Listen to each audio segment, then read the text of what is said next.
everyone, this is Pamela Topchan, and I am loving peeking down these rabbit holes with you guys. So thank you for being here.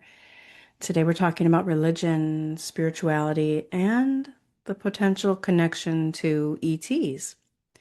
So there is an undeniable connection between religion, spirituality, or more pagan or esoteric mystical beliefs. I don't think many people would disagree with that. However, they might say, what about the ETs?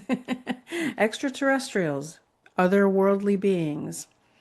In this day and age, we are hearing more about the government disclosure, opening up files on UAPs, unidentified anomalous phenomena, or unidentified aerial phenomena, also known as UFOs, what we used to call them. There are really many different thoughts and beliefs around all of this, but still, I don't think that we hear very much about, or it's not real common to talk about how religion and UAPs, or more specifically ETs, might be connected. Okay, so if I didn't lose you, let's discuss God and or Jesus just a little bit here and some of the stories.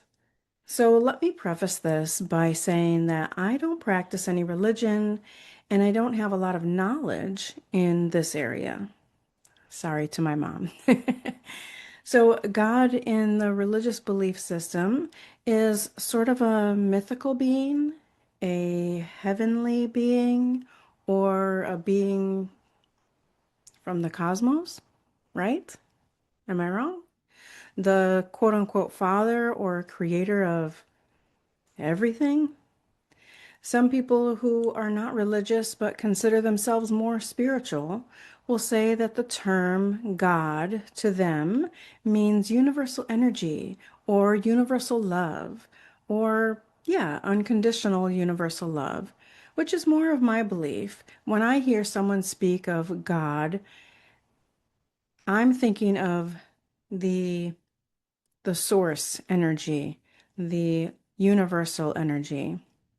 But speaking religiously, speaking of Jesus, he's supposed to be the Son of God, and he is or was a human that walked on earth. So Jesus is taught to be the Son of God, born through immaculate conception, meaning Mary became pregnant with Jesus without intercourse. That's how the story goes, right? So she was impregnated by who? Maybe God? That's the story. And who is God again? Where is he from? I think that some religions say you're not allowed to really question this. I'm not sure. I'm not sure. He's not a person, a human, a man with sperm to impregnate anyone. Okay, so there are many extraterrestrial stories. Some are more believable than others, to be sure. Some of the people are more reputable than others, to be sure.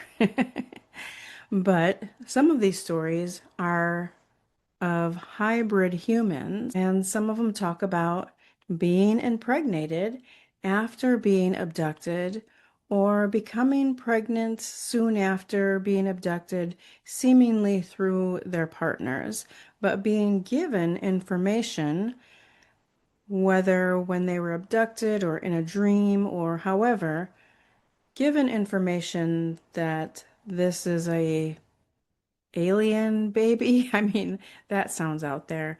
More of a hybrid baby. That probably sounds out there to people too. But those are some of the stories. And I know that I might ruffle some feathers here, and I mean no disrespect whatsoever. I am fine to ruffle feathers. I am not fine with disrespect. And so I just want to make that clear. I would never try to convince anyone of anything or change anyone's beliefs. It's all very personal. But I do think that it's important to discuss the difference between belief and knowing. You can know something through personal experience, but to believe something, it's something you heard or read or were taught, but you may not have firsthand experience. So you need to decide if this feels right and true for you in your own heart and soul. And if so, you may believe it without a shadow of a doubt because of the way that you feel about it. It just feels right and true for you deep within your core being. You may believe something, but have some skepticism or some doubt, or even be unsure. Not necessarily saying that I believe this or that I don't, but more so saying I'm not really sure at this point, but I believe this so far at this point. So there's a quote by Buddha, and I think we've all heard it: believe nothing, no matter where you read it or who said it, no matter if I have said it, unless it agrees with your own reason and common sense. I do think there are some people who don't think that that quote was by Buddha, but it doesn't matter who the quote was by. It's something that I think is important to think about. That blind faith, right? Does it agree with your own reason, your own common sense, or I like to say your own heart and soul within your core? Does it agree with that? So with that quote in mind, it's true that we can have so much trust and respect and faith in a person, say your parents or a priest or even a loved one or even a public figure, that we can believe what they say or an account of a story from their life because of the belief in the person, because of the trust and respect that you have for that person. We might even say, I know this because I fully trust this person. But to really know something for ourselves is different altogether. Kind of like paranormal experiences. So if I have a personal experience myself, it's very different than someone telling me about their experience. But if I fully trust the person, I may believe it as much as I would if it was my own experience. So there are things, concepts, ideas, theories that I don't think we can or will ever fully, truly know, at least not anyone alive today. Of course, as I mentioned before, there are those who have personal stories of personal experiences when it comes to religion or other worldly beings or even the paranormal, as I mentioned. To be sure, many of these have been debunked, but there are a few that cannot be debunked as of yet. And there are a few that are by really reputable people, as I mentioned in the beginning. It's really up to you to decide what you believe and what you don't. Those who truly have personal firsthand experiences, only they truly know for themselves what their experience was.